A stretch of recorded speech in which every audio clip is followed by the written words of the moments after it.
হাতৰঙী চেনেললৈ সকলোকৈ স্বাগতম জনাইছোঁ। আহকচোন আজি আমি মণিপ্ৰিয়াৰ কথা কবিতাৰে এটি প্ৰেমমূলক কবিতা উপভোগ কৰোঁ আৰু কবিতাটিৰ শিৰোনামা হ'ল আপুনি আৰু মই। আপুনি আৰু মই। আপুনি আহিব বুলি মই সদায় পদূলিলৈ চাওঁ, কিন্তু আপুনি নাহে। আপুনি ভাল পোৱা বস্তুবোৰ বৰ সযতনে ৰাখিছোঁ আজি। জানে, মই বৰ আনন্দিত হৈ আছোঁ সেইদিনাৰে পৰা যিদিনা আপুনি কৈছিল লকডাউন খোলাৰ পিছতেই আপুনি আহিব বুলি। ভাল লাগিছিল কথাটো শুনি। কিমান দিন যে হ'ল আপুনি আৰু মই একেলগে ফুৰিব যোৱা নাই। এইবাৰ আপুনি আৰু মই দুয়ো একেলগে আকৌ এবাৰ জোনাকৰ বৰষুণত তিতিম। মই বৰ আগ্ৰহেৰে ৰৈ আছোঁ আপোনাৰ বাবে।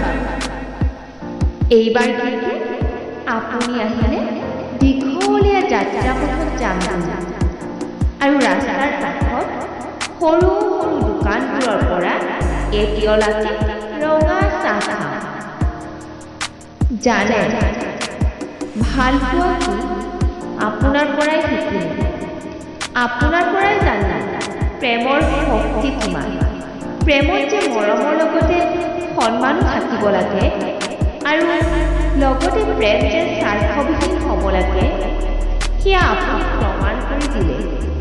এই যে আপুনি মাজে মাজে কয়, এই আপুনিটো এৰি তুমি বুলি মাতিবলৈ মই কিয় নকওঁ জানে?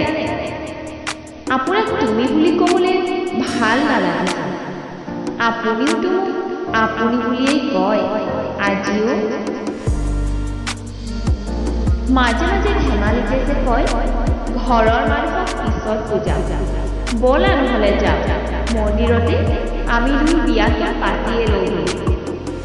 তাৰপিছত যে আপুনিবোৰ গহীন হৈ পৰে, আপোনাৰ গহীনতাখিনি মই তেতিয়াই দেখা পাওঁ। আৰু গহীন হৈ যে কয় আমি স্বাৰ্থপৰ নহয় বাবে আজিও আমি আঁতৰি আঁতৰি আছোঁ।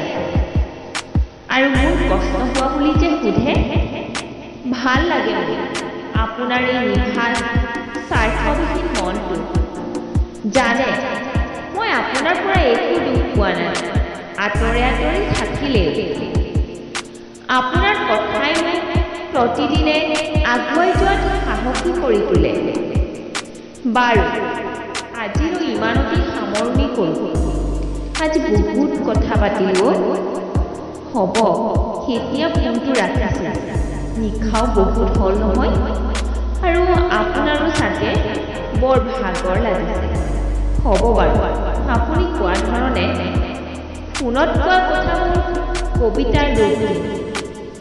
আপোনাক কথা দিলোঁ, আপোনাৰ সাহসত যিটো কলম হাতত তুলি লৈছিলোঁ সেইটো কলম কেতিয়াও এৰি নিদিওঁ।